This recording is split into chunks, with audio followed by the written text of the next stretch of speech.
Salut, je m'appelle Xavier Garny et je vous souhaite la bienvenue sur Studio Wakepark, la chaîne dédiée à l'actualité du ski nautique et du wakeboard en France. Aujourd'hui, on se retrouve pour un nouvel épisode de After Sesh, la série de podcasts où on donne la parole à ces personnalités passionnées et passionnantes qui agissent au quotidien pour le développement de notre sport. Je vous souhaite de passer un bon moment en notre compagnie et je vous rappelle que vous pouvez nous retrouver sur Twitch, YouTube et Instagram. Et pour ce nouvel épisode, j'ai le plaisir d'accueillir Damien Offret, patron du Westpark et président du syndicat national des téléskis nautiques.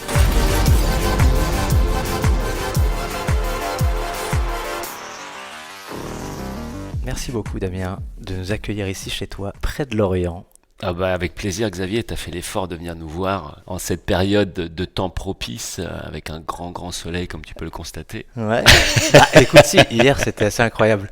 Mais en tout cas, non, merci beaucoup pour l'accueil. C'est incroyable, merci beaucoup. Ce que je propose, c'est que tu nous dises, avant de te présenter toi-même, où est-ce qu'on est exactement, où est situé West Wakepark et qu'est-ce qui s'y passe. Alors là, tu es en terre bretonne, dans le Morbihan, dans le 56.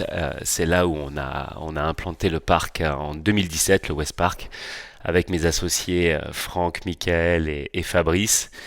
Et on a cette chance aujourd'hui d'être dans une région où on pratique beaucoup les sports de glisse, où on sort qu'il pleuve, qu'il vente, qu'il neige. Même si la neige c'est quand même assez rare chez nous, parce qu'il fait quand même beau en Bretagne, mais ça faut pas le dire trop souvent. Mais on a cette chance d'être dans une belle région où on a beaucoup de pratiquants. Hein. On est une région de surf, une région de voile.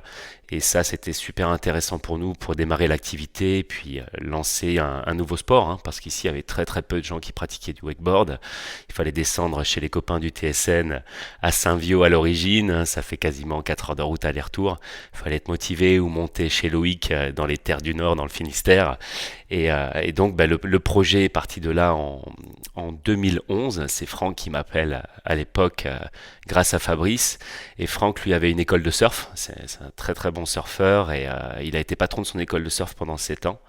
Et puis, à l'issue, je crois que c'était un enterrement de vie de garçon avec des copains. Il a découvert le wakeboard et il s'est dit que c'était génial et pourquoi pas se lancer là-dedans. Et c'est là où il a rencontré mon pote d'école Fabrice qui lui a dit ben voilà, j'ai mon copain Damien qui lui fait du wakeboard depuis le milieu des années 90, un peu de bateau, a découvert le câble avec la bande à canard à Cagny et surtout grâce et à cause de mon frangin, mon petit frère Yann qui lui a accroché beaucoup plus vite au blocage là où moi j'ai quand même jeter l'éponge assez rapidement pour me concentrer sur le bateau à l'époque, parce que c'était beaucoup plus facile. Et on s'est rencontrés comme ça. Donc, Franck m'appelle, me dit, ben voilà, j'aurais un projet de téléski, j'aimerais monter ça, me reconvertir. Puis moi, à l'époque, j'étais à Marseille, je travaillais dans l'enseignement supérieur. Et je lui dis, ben voilà, tu peux contacter Rixen, Cecitech, les 2-3 contacts que j'avais à l'époque. Et puis, il l'a fait. Google Maps, il a déposé une dizaine de dossiers un peu partout dans la région avec Fabrice. Et puis un jour de 2013, on m'appelle, on me dit ben voilà Damien, tu voudrais monter en Bretagne, il faut qu'on se voit. Je suis bon ben écoutez les gars, j'arrive. Et puis là ils me disent ben on a une nouvelle à t'annoncer, on a trouvé le plan d'eau. Ça c'était en 2013. C'est là que tout a commencé. C'est là que tout a commencé et puis Okay. après ça a glissé sur l'ouverture quoi. Et du coup, c'est quoi, 15 minutes du centre-ville de Lorient ? Ouais, on est à 20 minutes. 20 minutes de Lorient, 25 minutes de la côte, Ouais. dans les terres en direction de Rennes. Pour ceux qui ne connaissent pas encore et qui voudraient situer exactement le spot, très bien. Lorient, c'est le sud, on est à 45 minutes au sud de Quimper, on est à 35 minutes au nord de Vannes, et donc on est assez bien placé dans une région où il y a quand même du monde. Ouais. Très belle région qu'on a visité hier, c'était très sympa ce petit port de Lorient. Ok, donc tu nous as déjà expliqué un petit peu comment a été lancé le parc, mais on va revenir dessus tranquillement. D'abord, qui es-tu, d'où viens-tu, Damien Offret, et comment t'es arrivé au wakeboard ? Alors, moi je suis né à Caen dans le Calvados, où j'ai passé 2 mois de ma vie, et en fait j'ai déménagé une vingtaine de fois. Toujours suivi plus ou moins le job de mon père et puis après c'est moi qui ai bougé avec les études. Donc j'ai vécu un peu partout en France avant de poser moi mes bagages dans le sud pendant près de 20 ans. J'ai passé près de 10 ans entre le Béarn et le Pays Basque, là où j'ai fait mes études. Après 5 ans à Toulouse et c'est là que l'histoire avec le câble a véritablement commencé chez Janos avec la team de Sesquières. Vivre aussi l'époque de Damien Desvilles qui ouvrait le TNG là-bas avec le Wake and Country où on a vu défiler les plus grands riders mondiaux, Dominique Gurtz, Lior Saufer, Daniel Grant, les frères Bonifay qui étaient là aussi. C'était assez dingue. Et puis c'était le début des modules sur les parcs. On pouvait commencer à jibber, prendre du plaisir. Et puis moi, après 10 ans passés au Pays Basque, le surf, c'était un peu compliqué à distance. Donc on s'est remis beaucoup plus au wake. Et puis là piqué par le wakeboard. Et puis avec cette volonté, comme beaucoup, d'éventuellement monter un téléski, mais à l'époque, j'avais pas la maturité ni les copains pour. Et puis les choses se sont miraculeusement produites quelques années après avoir filé sur Marseille. Et c'est là que tout a commencé. Mais c'est vrai que le câble, c'est cette facilité par rapport au bateau, où on n'a pas besoin d'avoir un bateau, de l'hiverner, de l'entretenir, d'avoir le budget pour, et puis surtout, on peut vraiment le partager avec les copains, c'est plus accessible et c'était top, quoi. Et ça, j'ai dû déménager sur Toulouse en 2008-2009, Marseille 2011-2012 et début du projet après 2013 pour ouvrir en 2017. Alors comment, entre 2013 et 2017, qu'est-ce qui s'est passé pour... Alors 2013 à 2017, moi j'étais sur Marseille quand mes 3 autres associés étaient déjà ici en Bretagne. Donc 2013, ils trouvent enfin le spot après toutes les démarches pour pouvoir savoir à qui appartient le spot et puis les négociations pour pouvoir en avoir l'utilisation, la location, parce que nous on est sur un terrain privé. Et c'était une ancienne carrière qui a été en exploitation de 47 à 97. Et puis à la fin des 50 ans d'exploitation, l'entreprise remet le site en conformité pour pouvoir le rendre aux propriétaires. Et puis en fait, c'est un site qui a végété pendant 20 ans. Il y avait des rêves parties qui étaient organisés là-bas. Il y avait les petits jeunes du bourg d'Inzinzac, parce que c'est la commune sur laquelle on est, qui utilisaient ça comme spot pour aller se baigner, pour en profiter. Et puis nous, on est arrivés, on a remis un gros coup de propre et puis on a redonné une deuxième vie au site. Ouais. Et aujourd'hui, on est vraiment fiers du travail réalisé avec toute l'équipe. Et puis la chance qu'on a d'avoir une vraie communauté de tout âge qui vient profiter du site, autant sur le téléski qui était la première activité, que maintenant l'offre familiale avec l'aquapark, le bar, le resto, les événements, les petits concerts l'été, et puis le paddle l'année dernière, le bateau électrique qui est le petit dernier qui était le laser en activité terrestre. Et là, ce qui nous permet maintenant de pouvoir adresser tout le monde et surtout d'avoir le plaisir de pouvoir faire du wake sans culpabiliser en se disant qu'on abandonne les enfants ou nos épouses pour une passion qui nous concerne nous uniquement et qu'on peut partager ça tous ensemble. Ouais, et ça, c'est top. Ouais. Et donc, avant d'être co-gérant, cofondateur du Westpark, qu'est-ce que tu faisais exactement ? Moi, j'étais directeur du développement pour une business school où en gros, on allait recruter avec mes équipes des étudiants dans le monde entier. Donc j'ai eu la chance de pas mal voyager et puis cette approche aussi sur la pédagogie, aller identifier les profils avec du potentiel, avec de l'envie, ça a été génial. Ça a bercé ma vie pendant un peu plus de 13 ans. Parce que j'ai travaillé pour l'école de commerce de Bordeaux, de Marseille, là où j'ai fait mes études aussi à Pau. Chambre de commerce, et puis entre deux, avec Fabrice, l'un de mes associés, on a lancé une boîte. À l'époque, on était tout jeune, on devait avoir 24, 25, une boîte de fringues dans l'univers du surf, du wake et du VTT de descente. Ouais, t'as tenté l'expérience toi aussi. On a tenté l'expérience nous aussi. Alors très rapidement, on s'est aperçu qu'on avait quand même besoin de fonds pour financer les collections, les déplacements. Donc on a monté une petite boîte de com qui existe toujours, qui s'appelle WebComUp, qui a toujours Fabrice. Et puis la boîte de fringues, c'était 564, 56 le Morbihan, 64 là on faisait nos études et on a matché là-dessus. Et on a eu la chance d'avoir en wakeboarder à l'époque Christophe Malmezac et Jason Vedel qui étaient des Tahitiens, qui étaient de passage aussi en Europe pour les études et qu'on a accompagné et c'était top. Et puis il y a eu une très très belle rencontre aussi avec Fabien Cousinier qui était qui a été champion d'Europe junior de VTT de DH. et qui faisait la même école et qui est venu nous voir, qui était un peu plus jeune, qui est venu nous voir après en nous disant ben voilà, j'ai un projet de monter un team, comment est-ce que vous pouvez m'accompagner? Et donc on a été les premiers à l'accompagner d'un point de vue marque sur son développement, et on a commencé avec un petit Fiat Scudo, une petite remorque à tondeuse dans laquelle on mettait les vélos, à parcourir l'Europe comme ça. Et puis aujourd'hui, on peut dire que c'est une réussite qui est quand même assez fantastique pour lui, puisqu'il a un des plus gros teams de VTT au monde, qui maintenant il vit entre la Nouvelle-Zélande et le Canada, et qu'il a une dizaine de pilotes dans le team, qu'il a gagné des titres, notamment de champion du monde avec Tracy Hanna à l'époque, qui maintenant a pris sa retraite il y a 2 ans, avec son frangin Mick Hanna. Et beaucoup de pilotes qui ont croisé la route, et ça c'était franchement génial, quoi. Parcourir le monde, l'Afrique du Sud, l'Australie, Fort William en Écosse, Schladming en Europe, Val d'Isole, enfin plein de destinations, et ça a été top. Donc ça c'était une belle expérience, mais après le retour à la réalité, une fois qu'on rentre, qu'on fait les comptes, il n'y a plus beaucoup de sous dans la caisse, donc c'est l'aventure a duré 3 ans. Elle est restée beaucoup plus longtemps dans les cœurs, puisqu'aujourd'hui encore, tu vois, 10 ans après, ben, il y a encore des t-shirts en circulation, des polos, des sweats, et souvent ici en Bretagne, parce que c'est parti aussi d'ici, on nous dit quand est-ce que vous ressortez une collection, quand est-ce qu'on y revient, mais c'était une belle aventure, et quelque part l'arrivée du téléski aujourd'hui, du câble, on a continué cette aventure, parce qu'on a retrouvé plein de gens qu'on avait croisés, et ça c'est top.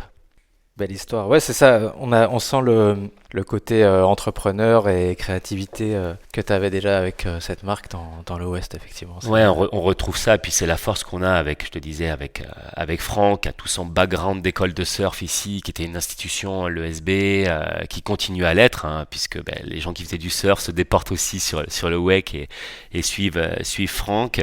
On a Mika qui lui est spécialiste aussi de la restauration, a eu ses petits restaurants dans le sud, à la montagne, et qui est venu nous faire bénéficier de toute son expérience là-dessus, qui est remarquable. Et Fabrice, qu'on voit un petit peu moins au parc, que tu as croisé hier, qui est venu faire des photos, qui lui, on va dire, est le geek du groupe. Donc c'est lui qui nous a réalisé les sites internet, c'est lui qui est sur les réseaux sociaux, qui gère toute la partie com, la relation avec les offices de tourisme, et la force aujourd'hui, on peut dire que c'est parce qu'on est 4 associés, avec 4 chemins de vie différents, mais on est venu se compléter, et aujourd'hui c'est ce qui fait que pour la 7e saison, on est toujours aussi fort, et puis on apprend chaque année de nos erreurs, et pour mieux bâtir l'année suivante, et puis faire en sorte de satisfaire notre communauté, et puis de prendre toujours autant de plaisir au boulot, quoi. Ça, c'est beau, hein. C'est vrai qu'il n'y a pas beaucoup de câbles qui se sont montés avec 4 associés, qui sont toujours 4 associés au bout de plusieurs années, quoi. Ouais, c'est clair, ça s'entretient, mais on a trouvé les bonnes recettes, hein. Fin de saison, on part tous les 4 historiquement faire du surf au Maroc. On part entre 7 et 10 jours, et ça nous fait du bien. On parle de tout sauf du parc. Et puis quand on rentre, on est reboosté, et puis on retravaille sur les nouveaux projets, et ça c'est super. Donc on a vu un peu ton parcours pro. On rentre direct dans le sujet Westpark. Avec l'ouverture, comment ça s'est passé, l'ouverture, comment tout s'est passé dès la première année, comment t'as géré tout ça? Comment ça s'est passé? Déjà l'ouverture qui était prévue en 2016 a été décalée pour des problèmes d'autorisation, parce que c'est, comme on le dit toujours, hein, que ce soit un terrain public ou un terrain privé, c'est pas facile d'ouvrir, et que toutes les choses se passent comme il se doit, et puis de respecter le timing. Donc au final, on a ouvert en 2017, avec, comme pour tous les tests kinétiques, tu as prévu d'ouvrir avec tous les modules en place, et les modules sont pas là, ou il en manque la moitié. Typiquement, on ouvrait un samedi d'avril, et le vendredi à 17h, on refait un test machine. Et là, ça fourche plus, ça fonctionne plus, il y a plus de lumière, et on s'aperçoit qu'avec les travaux, il y a un gros rocher qui est venu sur le système hydraulique et le système électrique, et qui a tout arraché dans l'eau, quoi. Non. Donc on se retrouve le vendredi soir à se dire qu'on va annuler l'ouverture du samedi. Et là, on appelle un de nos amis terrassiers, qui arrive avec son énorme pelleteuse. Je vois Franck est en combinaison dans l'énorme godet, descend sous l'eau à 3,50 m, 4 mètres de profondeur, attrape le câblage, le met autour des dents, et on ressort tout ça de l'eau pour essayer de comprendre où est le problème. Et puis là, on voit que les connexions sont arrachées. On se dit c'est foutu, on va pas pouvoir ouvrir demain.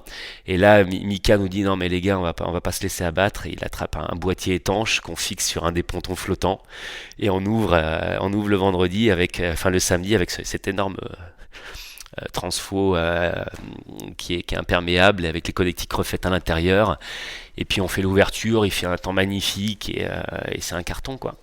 Et on se dit mais c'est génial, on a réussi à le faire, autant d'années de travail.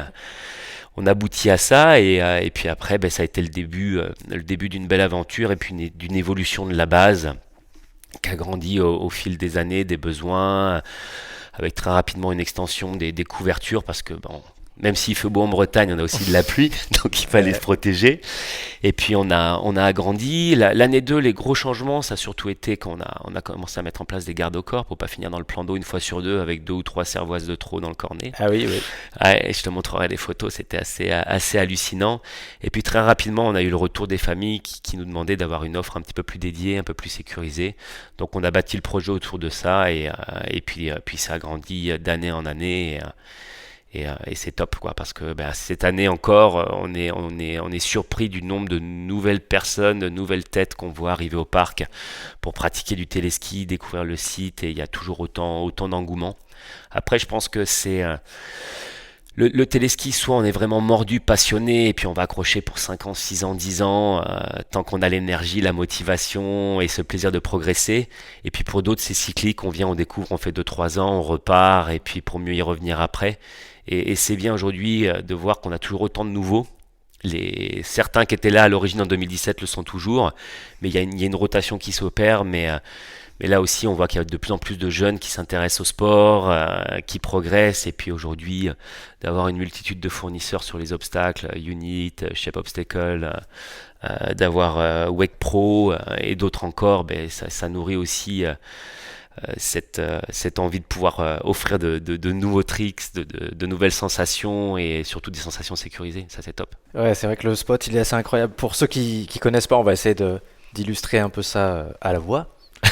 Mais donc c'est une espèce de cuvette quoi. Le spot il est incroyable. Il y a des falaises tout le long qui bordent le lac mais proprement quoi, juste au bord des pylônes avec les falaises qui font le tour comme ça comme un espèce de cirque. Ouais, c'est ça. Et En fait, tu as une falaise de 80 mètres qui est sur le côté ouest, sur les vents dominants chez nous. Donc on est vraiment bien protégé. Et puis c'est plein de bouleaux, de sapins qui ont été plantés. Donc on est vraiment dans un écrin de verdure et le seul axe qui est ouvert, c'est comme tu l'as vu quand tu arrives au parc, c'est entre P4 et P5 sur la poulie moteur le départ. C'est là où on rentre en fait, comme le disent les riders, dans l'arène, où on a la chance aussi d'avoir un téléski, où on a toutes nos terrasses qui surplombent d'à peu près 5 mètres le spot et on a une vision d'ensemble et c'est vrai que ça c'est génial quoi. Ouais, pour le spectacle, pour l'animation, Ouais. c'est parfait. Effectivement, pour les compètes, c'est assez ouf. Du coup, effectivement, tu rentres, donc tu as ton câble qui tourne à droite déjà. Ouais, Qui câble est Goofy. un câble Goofy. Euh, Spot magnifique, effectivement, avec le resto qui a encore été amélioré cet hiver, il me semble. Ouais, on a refait toute la cuisine pour mettre des outils à disposition de notre chef et des cuistots, puis permettre à nos équipes d'être dans de bonnes conditions pour pouvoir bien bosser en juillet-août. Ouais, Parce que là, ça chôme pas. Et puis, on a couvert encore une terrasse devant notre deuxième bar, là où on a souvent les concerts, pour pouvoir les protéger encore une fois de la pluie et du soleil. Et puis, derrière, on a aussi un autre projet qui va arriver bientôt, c'est d'être indépendant en photovoltaïque. Donc on va couvrir 80% de nos besoins avec 250 mètres carrés de panneaux qui vont être installés d'ici 2 mois, là, normalement. joli. Avec une vision éco-responsable, carrément. Bah oui, on a la chance d'avoir un outil qui fonctionne à l'électricité, qui fait pas de bruit. On continue, c'est cohérent et surtout aujourd'hui, quoi. Top. Ok. Et alors, pour continuer un peu le tour du propriétaire, effectivement, il y a même un espèce de petit parc d'enfants. Tu disais, vous vous adaptez à la clientèle, et il y a même le petit parc avec les jeux pour les enfants et le bac à sable, juste à côté justement de cette grande terrasse pour les concerts. Après, donc le fameux parc, hyper bien équipé, on va le dire, en termes de modules, il y a tout ce qu'il faut. Ouais, on a une dizaine de modules, on a de l'iframe, du roof, du bank, du rail, du curve. Il nous manque plus qu'un gros pipe et je pense qu'on aura fait le tour de ce qu'on peut mettre Mais il y a sur déjà plus sur beaucoup le de place, parc. ouais. Ouais. Parce qu'on est quand même sur un parc assez compact, hein. On est sur un petit peu moins de 520 mètres de développer.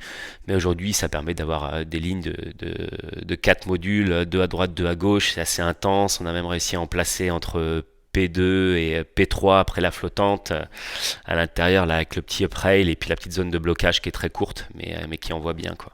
avec une bonne tension. Ouais, Tout ce t'as qu'il pu faut. tester hier. Ouais, c'était sympa. Et ok, donc le reste, bon, maintenant, donc il y a l'aquapark aussi qui est à gauche, Ouais. derrière le téléski, qui tourne plutôt bien aussi. Ouais, ben ça c'est quelque chose qui est complémentaire, hein. Quand on peut commencer à partir de 6 ans à l'aquapark, on peut partager ça en famille et puis ça reste assez sportif. Là, on a un parcours en développé qui doit faire un peu plus de 200 mètres de long. On peut passer 80 personnes à l'heure en moyenne et ça fonctionne bien l'été, hein.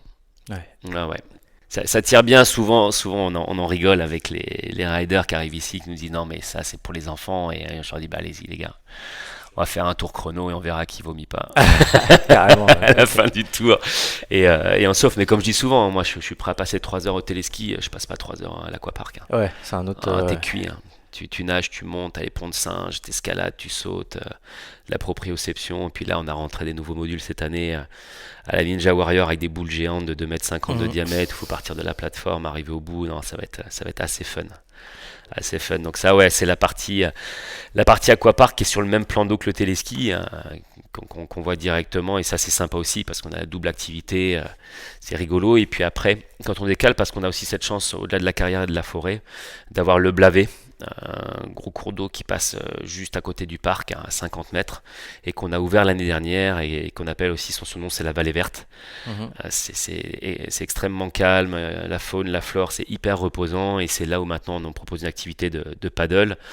On a une 25 paddles individuels, 2 méga paddles aussi à partager avec les copains et ça c'est assez fun. Et puis on a mis 2 bateaux électriques pour permettre de pouvoir faire des sorties aussi avec les tout petits et papy mamie ses besoins, d'aller siroter un petit verre de rosé en se baladant sur la vallée verte. Et là en fait on est entre deux écluses, il y a 1,7 km de distance, donc ça permet aussi de sécuriser, de cadrer la randonnée et là on a un terrain d'expression qui est aussi assez sympa.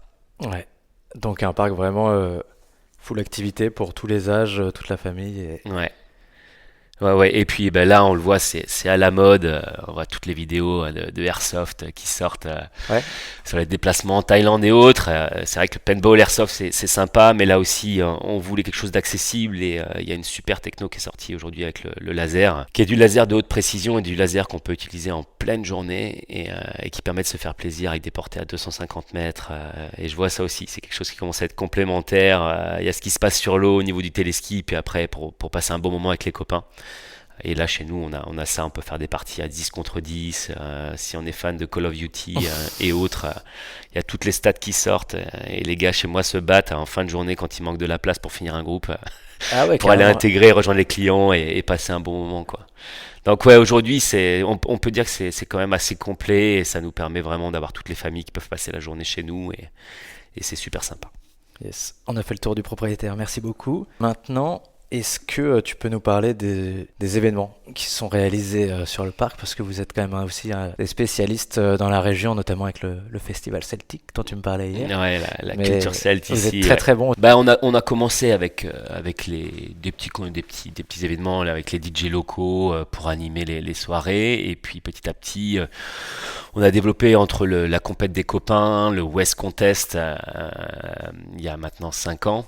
euh, on s'est dit comment est-ce qu'on peut rendre aussi nous au sport tout ce qu'on a grâce aux gilets rouges, à notre communauté et puis on a monté cet événement en 2019 si je dis pas de bêtises ou 2018, je crois que c'était 2018 la première édition avec surtout des riders locaux, des riders bretons qui se sont déplacés, mais déjà Justin Outré était là. Mhm.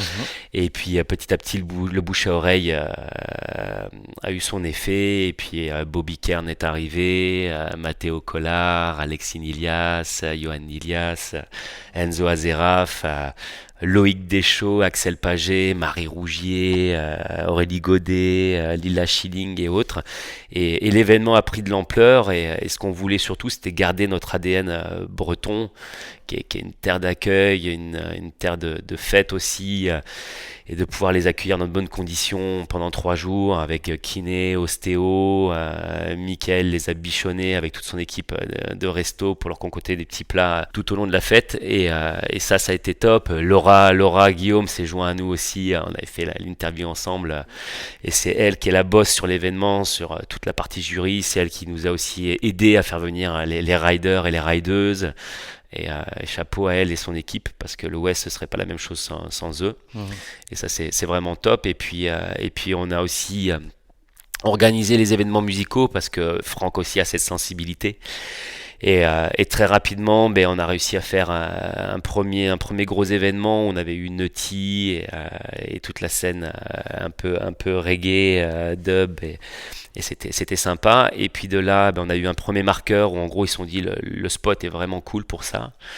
L'ambiance est bonne, et puis ça nous a permis de monter les étages de la fusée, de pouvoir commencer à avoir des gars de l'entourloupe, d'avoir des artistes comme Scaramucci, d'avoir des artistes comme Sumti, d'avoir l'année dernière Lord City qui est venu. Et puis là, la programmation pour cette année va être sympa aussi. On a Pierre-Paul Jacques qui va venir, on a les Nègres Marrons, on a Nutty qui va revenir parce que ça faisait 5 ans qu'il n'était pas venu et qu'on trouve toujours ça sympa. Et puis d'autres petites surprises qui sont prévues dans l'été. Donc on essaye généralement d'organiser, on va dire 4 à 6 grosses dates les week-ends. Parce que c'est bien, on est content pour nous, déjà on le fait pour nous, et puis on en fait profiter tout le monde, et c'est top. Stylé. Et effectivement, c'est quelque chose que tu sens qui est demandé et qui marche ici et qui fait venir la clientèle et qui fait connaître le spot. Bah oui, complètement. Et puis le but pour nous, c'est pas de faire venir ces artistes pour faire payer les entrées. C'est de partager ça avec tout le monde. Nous, on se fait plaisir, et ça permet de faire plaisir aussi à tout le monde. Et puis on partage un bon moment, et ça fonctionne, ouais. Ouais. Et puis après le Covid, je pense qu'on était tous demandeurs Ouais. de pouvoir ressortir, repartager plein de choses, et ça perdure toujours, quoi. 2 ans après la fin de cette galère, c'est vraiment top. Et puis l'année dernière, on va dire qu'on a eu une très très belle saison, on a tous eu une belle saison. Le soleil était au rendez-vous, la chaleur, et puis on espère bien que ça va être la même chose cette année. On espère. Effectivement, ça commence pas super. Non.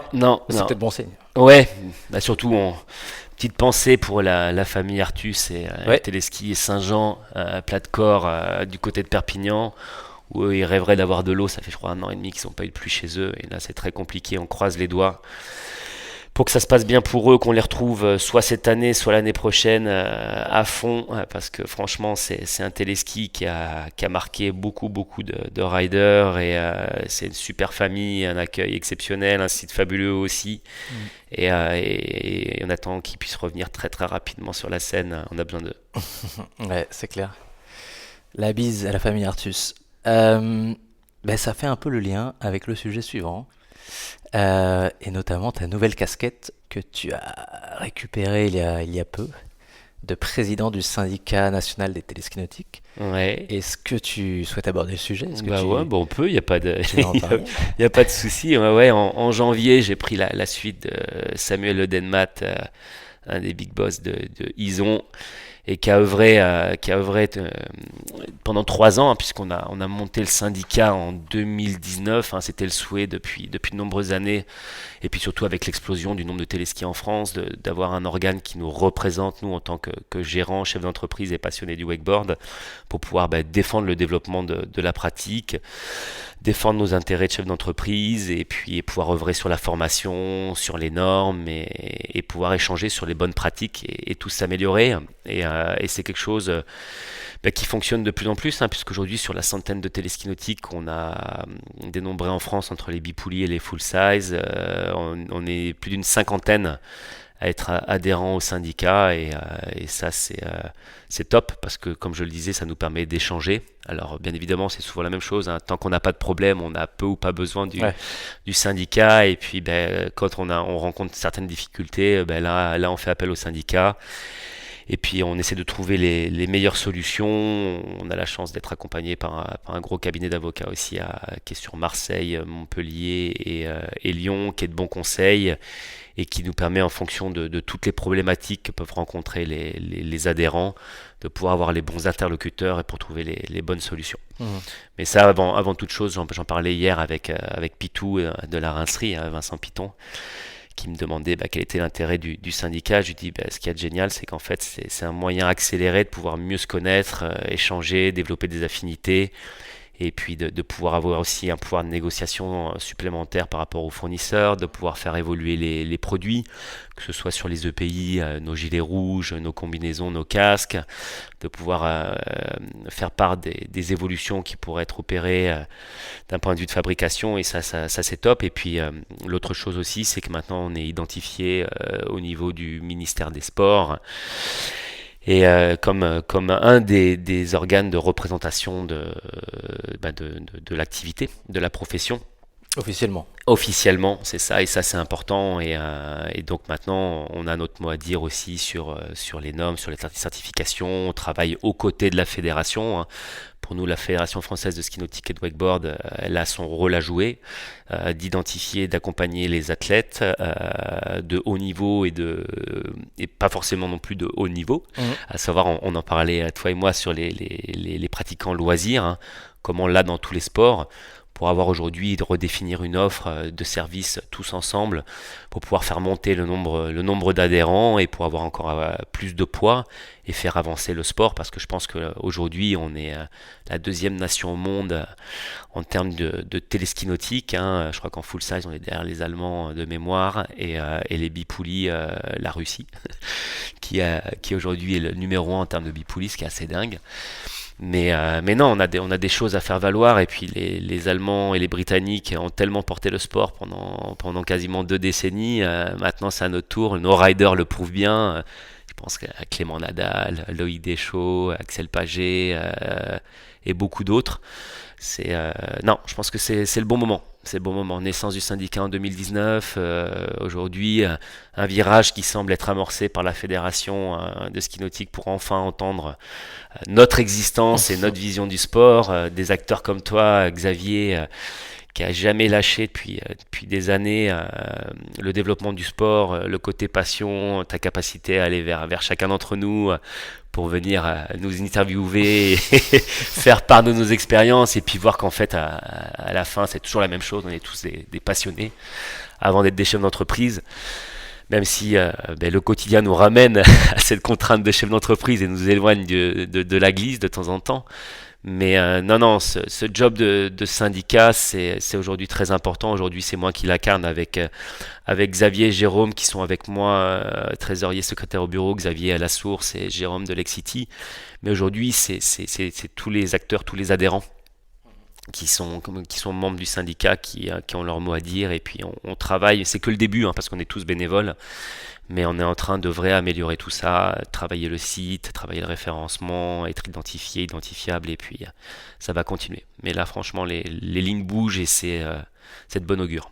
Ouais, on sent que c'est marrant, on a l'impression que c'est quand même encore le début finalement du wakeboard câble. On a toujours l'impression qu'il y a encore 1 milliard de choses à faire, et c'est ça qui est stimulant et intéressant, effectivement.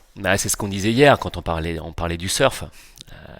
Le surf, c'est resté un sport jeune et entre guillemets de branleur pendant 2-3 décennies avant d'atteindre l'apogée début 2000, pendant 15 ans de folie, où l'industrie française était capable de racheter l'industrie mondiale du surf, je pense notamment à Quicksilver.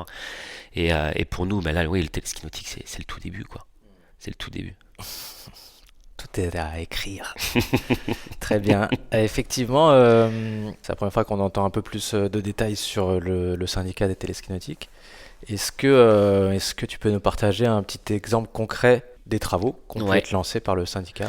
Le truc en fait qui était dingue, c'est qu'on s'est réunis en décembre 2019 et on prend le Covid dans la tête en janvier-février avant le log-out je crois que c'était mars.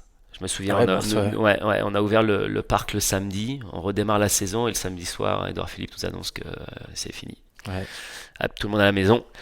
Et en fait, nous tout de suite, on s'est mis au travail avec Samuel et Jérôme, et on a travaillé sur tous les documents pour la réouverture, le fait qu'on était des équipements sportifs de plein air, donc on a eu cette chance aussi de pouvoir être ceux qui étaient les moins impactés sur cette activité-là, parce que toute la partie bar-restauration c'était fermé et le reste, et en fait on a travaillé sur tous les documents Covid pour pouvoir réouvrir les bases au plus vite. Donc on a fait toute la nomenclature, toute la documentation, la signalétique.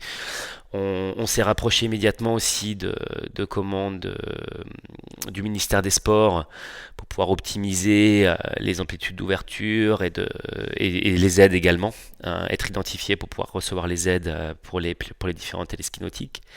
Et puis à côté de ça, et là au fil du temps post-Covid, on a commencé à travailler sur les documents de normes, le contrôle, le suivi des EPI, des casques, des gilets, les tests de flottaison pour les gilets, les recommandations en termes de secours. Parce que aujourd'hui, un téléski nautique, il n'y a pas besoin d'avoir des notions de secours. Si on a juste un téléski nautique. Par contre, quand on ouvre un aquapark, on ouvre une zone de baignade, là on est obligé d'avoir PSE1, PSE2, d'avoir des nageurs sauveteurs, maîtres nageurs sauveteurs, d'avoir un poste de secours, d'avoir un défibrillateur, oxygénothérapie.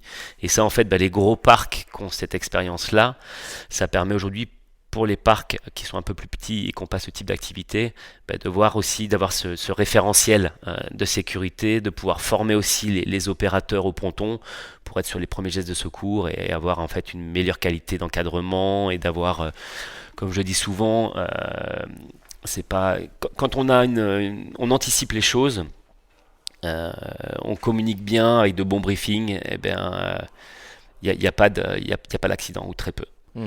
Donc on essaie de rentrer aussi dans cette démarche avec l'intégralité des téléskis nautiques pour améliorer en permanence la qualité de l'accueil, la qualité de l'encadrement, et ça c'est un des sujets cruciaux du syndicat. Et on travaille aussi sur la partie sportive, puisque maintenant on est partie prenante avec la fédération, on est, comme dit François, on est invité permanent pour pouvoir débattre notamment dans la commission câble qui a été... François Berland qui est aussi vice-président en charge de la relation avec la téléski au sein de la fédération. Voilà, et qui est directeur de la base de Cani, qui a son téléski et qui fait partie aussi de l'ancienne génération des années 90 de Cani, qui a été dans les premières à rider. Et ça c'est hyper important parce que on a commencé là tout dernièrement, et tu le sais, à travailler sur tous ces sujets-là pour redéfinir aussi l'offre pour les pratiquants loisirs, et puis aussi l'offre pour les patrons de téléski, pour voir quel pourrait être l'intérêt à travailler main dans la main avec la fédération sur les sujets sportifs et autres. Donc voilà, ça fait partie un petit peu des différents thèmes qu'on peut avoir. On a aussi le thème de la formation, on y revient. Il y a eu ce combat sur le diplôme plurivalent pour aller sur du monovalent. Maintenant, il va falloir, je pense, ouvrir beaucoup plus les formations, parce que je crois que cette année, en 2023, il doit y avoir une quinzaine d'élèves en formation pour une centaine de câbles en France. Et ça, c'est un vrai sujet, une vraie problématique pour les chefs d'entreprise pour pouvoir recruter des profils de qualité. Donc ça va être aussi un des sujets qui vont être abordés très très rapidement pour voir comment on peut faire bouger les lignes, soit pour ouvrir les vannes, soit pour multiplier les lieux, on peut faire les formations pour qu'on ne soit pas sur un marché aussi tendu, quoi. Ouais, complètement. Là, c'est vrai que chaque fin de saison, on voit les offres d'emploi d'opérateurs téléski sur Facebook qui explosent et effectivement, comme tu le dis, il y a assez peu ou trop peu de personnes qui sont formées sur ce métier-là, c'est dommage. Ouais, et puis surtout, savoir faire du WEC, c'est top, mais aujourd'hui, ce qu'on demande à un éducateur sportif, c'est d'être pédagogue. Et tout le monde n'est pas fait pour mettre des doubles, de se mettre des transferts de fou, et aujourd'hui, on peut avoir des riders qui sont un peu moins forts, mais par contre, en termes de pédagogie, qui font des miracles, quoi. Et ça, je pense que c'est encore plus important. Donc là, ça va être identifier vraiment des profils de passionnés qui ont envie de transmettre. Et pour moi, la transmission, c'est l'essentiel. C'est beau ce que tu dis, c'est très beau. Ça me touche. Non mais c'est vrai. Alors on peut continuer sur le syndicat si tu as autre chose à Non, mais ajouter. je pense qu'on a fait le tour. Là, on est en train d'essayer de monter des commissions. Pas toujours, ce qui est un petit peu compliqué, c'est qu'on a une intersaison qui est courte. Maintenant, parce que autant il y a une quinzaine d'années, on ouvrait mi-avril, fin avril, début mai, et puis on fermait mi-octobre. Autant maintenant, de plus en plus de téléskis ouvrent début mars et ferment début novembre. Quand on n'a pas la chance d'avoir des classes nautiques, parce que ça aussi de plus en plus sur le territoire, on a le wakeboard au baccalauréat. Et donc maintenant, on a des collèges ou des lycées qui sont en cours jusqu'à début décembre et qui, après c'est quand même la trêve hivernale, et reprennent première semaine de mars. Ouais. Donc ça fait court pour les travaux d'entretien de nos bases nautiques et d'avoir un peu de vacances avec les familles. Donc tout ça pour dire que le travail aussi avec le syndicat, c'est qu'on est tous bénévoles, on est tous gérants de téléski, et que les phases pour pouvoir bosser tous ensemble, elles sont assez courtes. Ouais. Et qu'après, quand c'est le feu en pleine Ah bah saison... c'est reparti quoi, on se concentre et on s'appelle pour l'essentiel. Ouais, ça marche. Ok. Est-ce que toi, du coup, en tant que chef d'entreprise, tu as comment dire, des problématiques, des situations assez récurrentes et comment tu arrives à les gérer concrètement en tant que patron de téléski? On sait qu'il y a beaucoup de sujets, tu les as d'ailleurs évoqués petit à petit en parlant du syndicat. Toi, concrètement, au quotidien, quels sont les problèmes un peu récurrents que tu as à gérer et comment tu arrives à les surmonter? Bah, je pense qu'aujourd'hui, les problèmes essentiels, on en parlait, hein, c'est le recrutement. Alors nous, on a cette chance au parc d'avoir, on va dire, 80% des saisonniers qui étaient là en 2017 qui sont toujours là aujourd'hui. Mais en fonction des activités, on sait qu'on est plutôt sur du profil étudiant. Si je prends l'Aquapark, c'est un petit jeune de 17 ans qui passe son BNSSA pour pouvoir commencer à jobber l'été, c'est sympa, t'es soit en bord de plage, soit en bord de bassin à la piscine, mais ça peut durer 2 ans, 3 ans, 4 ans. Et on en revient à la problématique de formation. C'est qu'une fois que les équipes sont vraiment formées, on est quasiment à la fin de leur disponibilité parce qu'ils ont fait 2 saisons avec nous, voire une troisième. Là, la troisième, on commence à pouvoir se concentrer sur d'autres choses parce qu'on sait qu'ils sont opérationnels, il y a l'expérience qui est là. Et ça, je pense que c'est vraiment le nerf de la guerre. Et là, c'est ce qui ressort le plus souvent quand j'en discute avec les copains des autres téléskis, c'est de se dire qu'on va devoir encore reformer de nouvelles générations, qu'on ne sait pas à quelle sauce on va être mangé, mais par contre, l'attente des clients est toujours la même. Et puis, plus on s'installe dans le temps, et puis aujourd'hui et maintenant avec Internet, les réseaux sociaux, les évaluations, les notations Google, ça peut aller très vite, quoi. Donc si on veut se maintenir en termes de qualité, c'est un job du quotidien. Et ça, c'est assez dingue en termes d'entretien du site, de propreté du site, de sourire. Et en fonction de la taille des bases, on peut avoir aussi des volumes de personnes accueillies qui sont assez impressionnants, quoi. Et aujourd'hui, on a toujours la joie de rentrer sur la très haute saison parce qu'on sait qu'il va faire beau, il va faire bon, mais qu'on va prendre de sacrés fessées sur les journées et que bah, des fois, arrivé en juillet, on a hâte d'être à la fin août pour pouvoir retrouver un peu plus de sérénité au parc, pouvoir profiter, aller glisser avec tout le monde. Mais ouais, c'est réussir à maintenir l'état d'esprit, l'énergie pour tout le monde, tous les jours. Comme je dis, c'est un peu un mix entre Disneyland et Club Med. C'est que la personne, quand elle arrive, il faut avoir le sourire. On a beau avoir vu peut-être 50, 80 personnes avant, et je pense aux copains au ponton, quand on file des palonniers toute la journée, qu'on pousse des gens sur les kneeboards, qu'on file des conseils en wake, faut être costaud. Il faut avoir l'énergie. Ouais, il faut avoir l'énergie. Puis on en revient à ce que je te disais tout à l'heure sur le plaisir de transmettre. Si on n'aime pas ça, c'est pas possible. C'est pas possible. Donc je pense que ça, c'est vraiment le nerf de la guerre. Et puis après, en tant que chef d'entreprise, c'est s'assurer que tout est cohérent, hein, tout est cohérent dans l'offre. Et puis, ce qu'on a connu avec le Covid, ça a été l'explosion des prix sur les matières premières, l'explosion du prix de l'électricité. Je vois aujourd'hui le coût d'un gilet, on est quasiment passé du simple au double.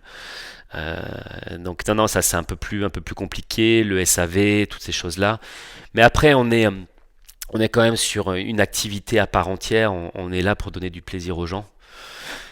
C'est quand même cool. Même en tant que chef d'entreprise, là où tu gères un garage, t'as mal fait la réparation ou la pièce que t'as remontée sur la voiture est pas bonne, le client il revient, il est pas content, il faut que tu renvoies la pièce, que tu refasses les travaux. Enfin, c'est pas fun. Nous c'est génial. Tu viens en famille, t'es en extérieur, tu vas glisser sur l'eau, tu vas avoir des sensations. Non, c'est top. Au final, c'est top. Et tu disais que du coup, depuis 2017, t'arrivais à bien garder justement ton équipe de salariés. Ouais. C'est un vrai problème, comme tu l'as dit, sur beaucoup de télésites. Toi, quelle est ta recette alors? Comment tu réussis à garder les gens? Je pense que la recette, elle vient aussi du fait qu'on soit 4, avec 4 personnalités, où en gros, on a cette opportunité, cette chance d'avoir toujours l'un d'entre nous, si c'est pas 2 voire 3, qui est présent de l'ouverture à la fermeture. Donc on est présent avec nos équipes, on est présent avec nos clients et ça change pas. Et aujourd'hui, ceux qui sont là depuis le début, c'est même plus des collaborateurs, c'est une famille à part entière. Il y a une confiance qui est là, qui est installée pour toujours. On en a qui sont partis, qui ont fait les 3 premières saisons avec nous, qui ont fait un stop et qui sont revenus. Et on est super content qu'ils soient revenus. Et je pense que c'est encore plus dans notre secteur d'activité, c'est vraiment d'avoir une considération différente que ce qu'on peut avoir dans une entreprise lambda pour nos employés. Et puis là, comme on est sur de la prestation de service, c'est encore plus important. Mais là aussi, est-ce que c'est le territoire, est-ce que c'est l'ADN breton? Après, on a beaucoup de saisonniers qui partent en saison d'hiver en montagne. Ils prennent un mois après chez nous, ils reprennent 2-3 semaines avant de renclencher. Et ça, c'est top, ouais. Ouais, en moyenne, ils font entre 3 et 5 ans. Ouais, c'est beau. Alors j'ai l'impression de ce qu'on a vécu hier avec ce petit événement qu'on va pas dévoiler pour l'instant, mais qui s'est très bien passé. C'est aussi l'énergie peut-être que toi t'y mets personnellement et certainement aussi tes associés. C'est-à-dire t'emmènes ton équipe et tes employés parce que toi tu mets vraiment aussi la main à la pâte. Et c'est ce que j'étais impressionné de voir hier, c'est à quel point tout le monde se défonce pour chaque projet qui est fait à 100%, quoi.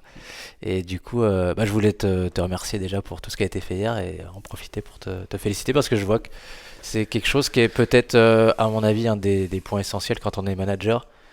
Et c'est d'être un leader, quoi. C'est d'abord de faire soi-même les choses avant de demander aux autres de le faire. Si on le fait pas soi-même, personne ne viendra nous suivre derrière. Ouais, Et j'ai trouvé ça vraiment impressionnant et ça m'a beaucoup inspiré. c'est sympa, merci Xavier. Mais c'est ouais, non, mais je pense que c'est aussi une philosophie, quoi. Quand tu vas emmener tes équipes à la guerre, entre guillemets, c'est pas derrière qu'il faut être, quoi. C'est pas forcément devant non plus, mais c'est au milieu de la meute, au milieu de la mêlée, comme on dit dans le sud-ouest. Et non, puis c'est top. Et puis on le voit hier. Enfin, t'envoies de l'énergie, on te la renvoie, et puis le résultat, c'est qu'on a passé une journée énorme tous ensemble. Et je pense que ouais, t'as raison aujourd'hui. Ce qu'on a pu perdre aussi en termes de management, on est passé d'un management paternaliste à l'époque de nos parents à un management purement financier où on oublie que c'est pas parce que tu vas rémunérer les gens superbement bien qu'ils vont y trouver leur compte et qu'à un moment ils vont pas s'ennuyer ou pas s'y retrouver. Et pour moi, il faut être acteur avec les équipes, ce qui n'empêche pas aussi à des moments de se mettre aussi en retrait et puis de profiter, de se laisser porter, quoi. Mais ouais, pour moi, la clé, la recette dans le management, c'est celle-là. Quel que soit le secteur, que ce soit le sport, le loisir, l'industrie, c'est de pouvoir avancer comme ça, quoi. Ouais, donc maintenant avec toutes tes casquettes de gérant de téléski, de président du syndicat, toute ton expérience que tu as accumulée depuis ces années, tu dois avoir une certaine vision maintenant de comment on pourrait éventuellement faire progresser notre sport. Est-ce que toi, voilà, tu as déjà une vision, tu sais où est-ce qu'on peut aller dans 5, 10 ans et qu'est-ce qu'on pourrait faire concrètement sur le terrain à l'échelle nationale, régionale ou nationale pour faire avancer notre sport? Ben, je pense que c'est en train de se structurer, hein, comme on le disait tout à l'heure, c'est vraiment d'essayer d'optimiser cette qualité et la sécurité pour les pratiquants. Ça, c'est notre mission de chef d'entreprise, de gérant de téléski. Travailler aussi avec les acteurs de l'industrie pour avoir des produits qui sont de plus en plus adaptés. Et puis la problématique qu'on va avoir maintenant, c'est l'accessibilité aussi, hein. Quand tu vois que tu veux ton pack de WEC aujourd'hui, tu en as au minimum pour 800 à 900 euros. En plus des abonnements sur les téléskis, c'est quand même un budget assez conséquent, hein, même si on se voulait être une véritable transition du bateau Hmm. vers le téléski en termes de coût et d'environnement. Ça reste quand même un sport qui est peu accessible, hein. On achète un ballon de foot, un bout de prairie, c'est bon, on peut aller jouer. Le téléski, il faut le plan d'eau, il faut l'infrastructure. Un peu compliqué, donc c'est œuvrer là-dessus, c'est peut-être aussi multiplier les partenariats avec les établissements. On se disait collège, lycée, ça met aussi de la pérennité en amont et en aval de la saison pour permettre aussi aux gérants de téléski d'avoir un développement plus important, d'avoir aussi une masse financière et une trésorerie qui suit un peu plus le fil de l'année, puis de pouvoir réinvestir derrière. Et après, je pense que c'est ce travail conjoint qu'on va avoir, la Fédé et nous, acteurs de terrain, pour identifier les bons profils, les faire évoluer, et puis aller vers un sport plus encadré sur le loisir.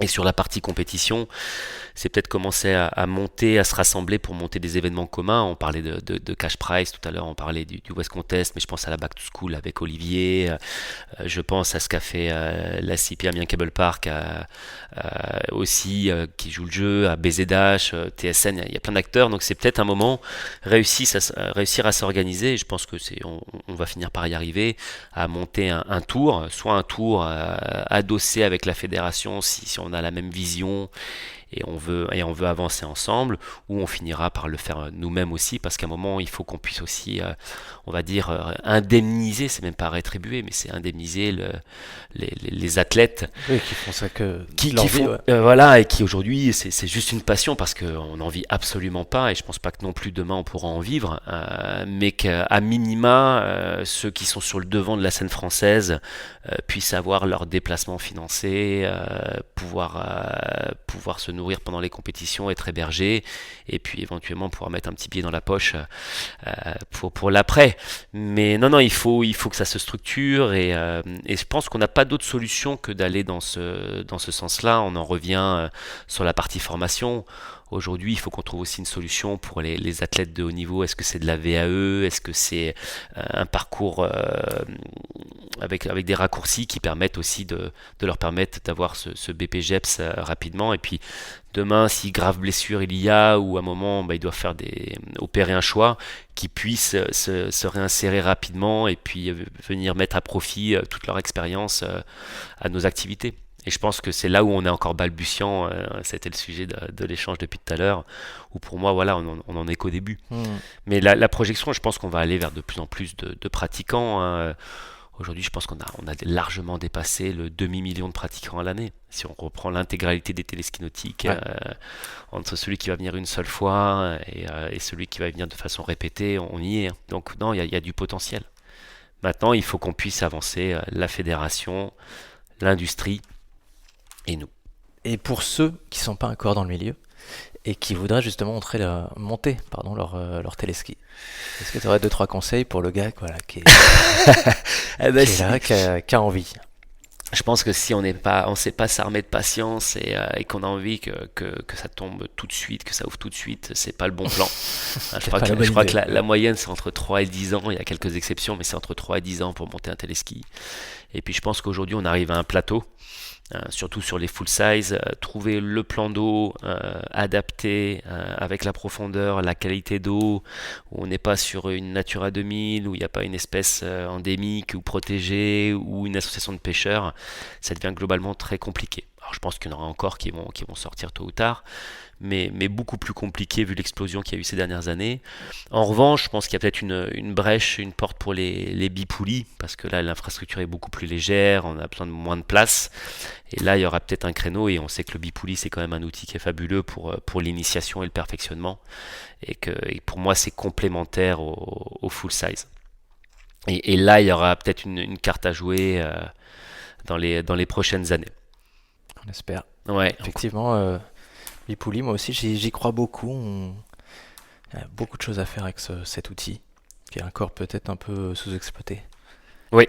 Ouais. Après c'est toute la difficulté, hein. On est limité à entre 4 et 6 riders à l'heure. Il te faut un moniteur à chaque fois. C'est intense, parce que là c'est du sur-mesure, en pilotage, c'est encore une autre approche. Et que businessment parlant, c'est pas... c'est compliqué, c'est très compliqué. On le voit dans le secteur. Alors là, si on parlait de passion tout à l'heure, quelqu'un qui ouvre un bipouli pour le business, ça n'existe pas, quoi. C'est vraiment des passionnés. Ils peuvent commencer à en vivre parce qu'ils vont encore monter des événements à côté. On parlait tout à l'heure du petit snack, du restaurant, d'un lieu de vie. Voilà. Mais non, c'est vraiment une approche différente. Mais on le voit, hein. Moi aujourd'hui sur le full size le West, j'ai Graziella qui a ouvert ses 2 bipools à Quimper, et je vois que j'ai énormément de nouveaux pratiquants qui viennent chez moi sur le grand téléski, parce qu'ils ont été initiés chez elle, et aujourd'hui ils sont en confiance, et donc ils font la route, ils viennent chez nous. Et pareil, quand je vois que moi certains pratiquants ont vraiment des difficultés à démarrer, à comprendre l'attraction, et ben on les envoie chez Graziella faire du bipouli.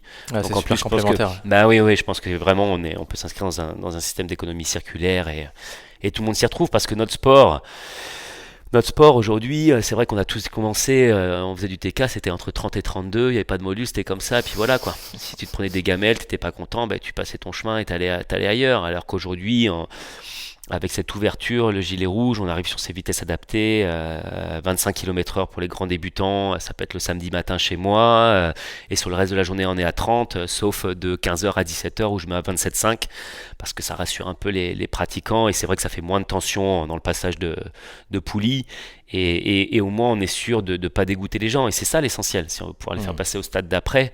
Et c'est comme si nous, on nous emmenait surfer dans du 2 mètres à la Nord à Osgore du jour au lendemain. Bah non, ça fonctionne pas, plus jamais on va remettre les pieds là. Ouais, c'est ça. Et justement, on va reparler un peu de surf parce que tu as un petit parcours aussi, une petite expérience du monde du surf. Est-ce que, avec toute l'explosion qu'il y a eu dans le surf en France notamment, est-ce qu'il y a des choses à prendre? Est-ce qu'il y a des idées, notamment le travail des fédérations, des écoles de surf, etc. Est-ce qu'il y a des bonnes idées à aller chercher? Bah ouais, c'est ce qu'expliquait Franck, mon associé qui lui est vraiment de ce secteur-là, de ce milieu-là. Il m'a toujours dit, mais nous à la Fédération française de surf, en fait, il y a pas de distinguo entre l'associatif et le club privé. Ils sont adressés de la même manière, et puis c'est surtout la puissance aujourd'hui de la fédération, l'offre de service derrière, l'accompagnement, et puis ce qui est ressenti, cette fierté en fait. Ouais. Quand tu prenais ta licence à la Fédération française de surf, tu étais licencié de surf. Mais je pense que ça aussi, ça faisait partie de ce côté un peu tribal. J'appartiens à une communauté, à une secte qui est devenue de plus en plus grande, mais ils ont réussi à garder cette cohérence. Et aujourd'hui, ce qu'ils délivrent en termes d'accompagnement, c'est les livrets de progression, un petit peu comme les étoiles à la montagne, c'est les stages qui sont offerts, c'est les moyens qui sont donnés au club de manière redescendante, et les cotisations qui montent mais qui redescendent. Après, on a vu les événements qui ont été organisés en France, les Quicksilver Pro, Lacano Pro. On voit le monde que ça rassemble sur la plage, les internationaux se déplacent, et ça c'est top quoi. Et sauf qu'aujourd'hui on en est très très loin On n'y est pas encore, en effectivement. France quoi. Le jour où avec la fédération on arrivera à faire venir les meilleurs athlètes mondiaux, on aura réussi le pari. Donc non, je pense que là aussi ils ont été capables à la Fédération française de surf de pouvoir adresser la famille dans sa globalité, avec une offre adaptée. On voit souvent ici, moi je prends le club de surf de Guidel et les autres écoles, ils font des stages au Maroc, ils font des stages au Portugal, qui sont cofinancés par le club, par la mairie, par la fédération, et c'est là que ça fonctionne. Ah, c'est intéressant parce que tu dis ils arrivent à garder le côté corps tribal et à respecter l'essence même du surf et le côté communauté, tout en justement allant chercher la famille et le surf pour tout le monde. Bon, après, là-dedans, après tout n'est pas rose. On le voit tous sur la pratique aujourd'hui. L'écueil, alors on a eu cette facilité qui a été donnée aujourd'hui avec les bords en mousse, les dérives souples, et c'est génial parce que derrière c'est des milliers d'emplois et toute une industrie. Mais aujourd'hui on voit qu'il y a ceux qui viennent pour le surf mais qui n'ont pas forcément cet ADN, et on le revoit maintenant, les spots sont bondés. La qualité des combinaisons a tellement évolué que même au mois de janvier ou février, on peut se retrouver ici à 200 ou 300 à l'eau, alors qu'il y a 10 ans, on était 5 ou 6. C'était la même chose pour le Pays Basque. Et ça, c'est l'écueil, c'est que maintenant, on oublie un peu d'où on vient, le respect de l'océan, le respect des uns et des autres dans la pratique, et les priorités à l'intérieur de sa vague et de tout ça. Et que là, on arrive un peu à la limite. On arrive à la limite où ce côté tribal est devenu un effet de masse, et la cohabitation n'est pas forcément évidente. Après, nous, on en est très très loin, et puis surtout, on a un nombre d'accrocheurs sur nos téléskis. Après, charge à nous de ne pas détériorer la qualité en mettant trop de monde au ponton pour que tout le monde ait les bonnes sensations, le bon accompagnement. Mais oui, pour revenir au surf et à ce que fait la fédération, je pense que ce qu'ils ont développé pendant plusieurs décennies, c'est le chemin qu'il faut qu'on prenne. Je pense qu'il y a encore plein de trucs à dire, mais bon, on se les listera pour la prochaine. On s'en fera. Et puis on pourra se faire, je pense que ce qui pourrait être cool aussi de se faire, c'est un podcast avec plusieurs, genre je pense Xavier, Jérôme, qu'on soit à plusieurs, tu vas rebondir. Et ça pourrait être cool. Plus en live, ça. Ouais. Un live et genre les mecs qui posent des questions et tout en direct. Ouais.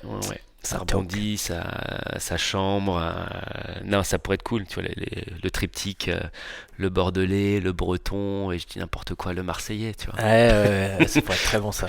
ou le parisien, ouais, non, ça pourrait être rigolo. Est-ce qu'on conclut? Je pense que j'avais trop de questions à te poser, mais... Savoir si tu reviens pour le festival interceltique. Exactement. Ok, merci Damien. Et maintenant on arrive du coup à la fin de ce podcast avec la fameuse question. Tu connais pas la question? C'est quoi mon animal totem? C'est pas ça? C'est quoi ton Non, pas du tout. La question c'est qui c'est, mais en fait tu viens de le dire là en off, qui c'est que t'aimerais entendre dans des prochains épisodes du podcast? Prochains épisodes de podcast, soit réussir à se faire un podcast à plusieurs, là, avec des sudistes, des nordistes, de l'Est, l'Ouest, et après, moi j'aimerais bien entendre aussi Romain Liobé du WAM, parce qu'il a apporté beaucoup de choses aussi. Romain, donc, du coup, qui est le patron de One Park. Ouais. Ok, c'est noté. Et puis, non, tu parlais d'un petit talk show où on serait plusieurs, donc le breton, le Le sudiste. breton, le petit gars du sud-ouest, le basque ou le bordelais ou le marseillais. Mais rider ou patron de cab? Oh, on peut tout faire. Ok. On se pourrait faire- regroupe et on discute. On pourrait faire le patron du câble et un ou deux de ses riders. Je pense que ça pourrait être fun. Et on lance des sujets comme ça, on Mm. parle, on Ouais. pose des questions dans le chat et on... On refait le monde et puis on pourrait se mettre en modérateur Nicolas, on met alias Canard. Ah, ok. Ah, ça peut être fou. On met Canard en tant que juge, on lui met une perruque et un petit marteau. Et ok, ah, il y a un concept. Je note. Ça pourrait être sympa. Ça peut être totalement fou. Ok. Et bah écoute, merci beaucoup Damien pour Ben, l'accueil. merci à toi, Xav. Franchement, c'était trop cool. Bon, et puis on prend rendez-vous pour le festival interceltique. Tu repasses dans le coin. Voilà. Je vais venir aussi me voir de la cervoise à gogo On t'attend. sur la place. Avec grand Centrale des plaisir. Merci, Xavier. Vosges. Franchement, merci, c'était trop bien. À la prochaine. Bon retour. Ciao. Ciao.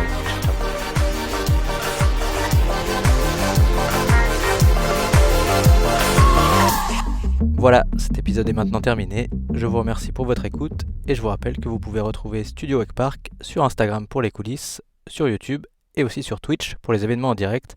Je vous dis à bientôt. Ciao!